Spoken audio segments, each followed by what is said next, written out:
Hello guys and welcome to another milkshake chess video. In this video we'll be doing another black opening, and in this video we're going to be talking about the King's Indian defense. So the King's Indian defense is known as a setup based opening because no matter what white does, you'll always be playing the first few moves, like g6 and then bishop here, knight here, and then castles. So first I'll tell you about setup. I'll talk to you about setup-based openings. I'll just quickly explain what the other types of openings are. So there's two types of openings. There's one type of opening called setup-based opening, which is you play this no matter what your opponent does. And there's another type of opening called theory-based openings, which means that you actually have to look at what your opponent does and respond to the moves. For example, earlier I did the video about the Italian game, and that was a setup-based openings. That was a theory-based opening because there was many different variations that you can play into. So without further ado, let's go into how you play the King's Indian defense. So in the example that I have here, white plays d4, and the setup black is going to go for is knight to f6. So the main goal of chess, the main goal of the opening is to bring your pawns to control the center, bring your knights and bishops out, and get your king castled. But in this example, we can't push the pawn to e4 because we'll take it. So instead, white pushes the pawn to c4, and then black plays g6, preparing to fianchetto the bishop. White might play, let's say, knight to f3, bishop g7, controlling the long diagonal, knight to c3, castles, okay, and then now I can play e4 because this pawn is being protected by the knight. So now white has a big center, and white wants to play e5, and this knight has nowhere good to go. He can go here, but that's a very bad place because it blocks the rook. He can go here, but it's very bad because white can play g4 and the knight has died because it is trapped. Okay, so white needs to prevent e5, so white should do d6, and from here white can do many different things. Well, an example being bishop e2. So, and then now black plays e5, striking in the center, because you see before black was giving up the center and controlling the center from further away with his bishop and his knight, and now he's striking back in the center. So e5, and it's not very good to take right here because black can take back and the queens are traded, let's say, and it looks like that white's won a pawn, but this isn't the case because black can just do this, and it's discovered attack, so it takes, and the material is even. So like that. Okay, back to here.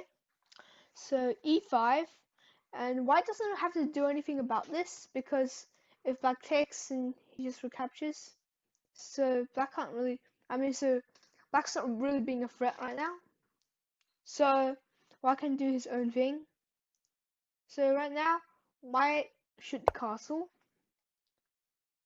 and you should develop your pieces. So black should bring his knight to c6, And then, oh yeah. So right now, white can still do this, but like it's not very good again because this you can take it like in this variation. We first don't capture the queen, but now white can recapture the queen, and white can recaptures the queen, and when the say the bishop takes back, and now you can do this, and you see that the knight takes here, the bishop goes here, and you see that these pieces are in a very good place, and that in the future black will push f5 to kick this knight out. And also, currently white can't move this dark square's bishop, otherwise white will win a pawn. I mean black will win a pawn.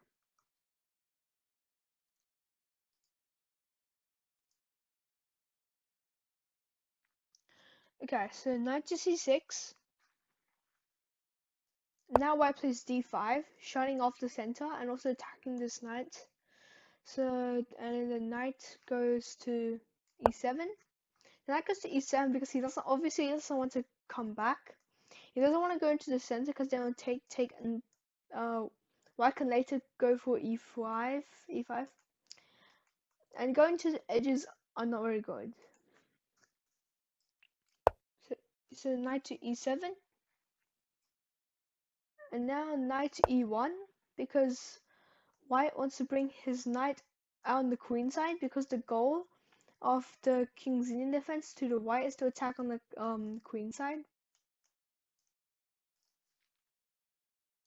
So knight to d1, and now knight to d7. So black retreats the knight to play f5 later on. So, and white develops his bishop, and now black plays f5, which is attacking this pawn. If black takes, we can just take back and it's okay, even though our king's a bit exposed, but this bishop is covering us.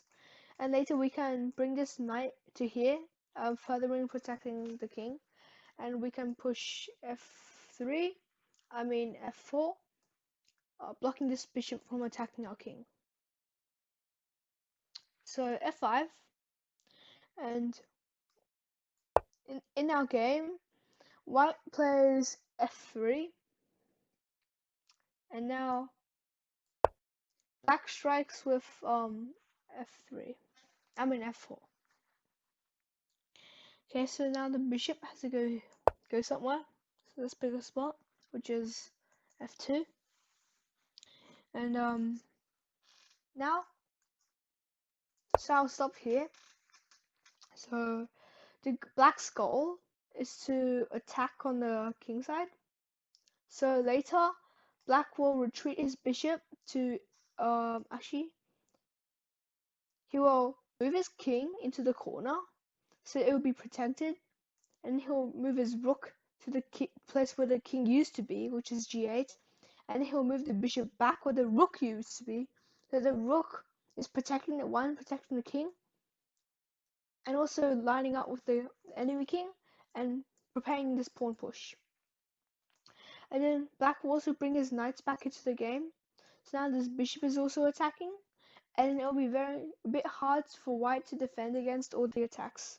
And later black can also go for h5. And the goal for white is to attack on this side of the board, which is the queen side. So he might go for let's say b4, b4, a4, and then something like c5, kicking these pieces away and trying to create a passed pawn. He can also move his let's say queen to b3, supporting these pawns, and bring his knight over here. So yeah, this is a King's Indian defense. I hope you guys enjoyed this video. If you guys enjoyed this video, please subscribe and you can leave a like. I hope you have a great day, and I'll see you in the next video. Bye!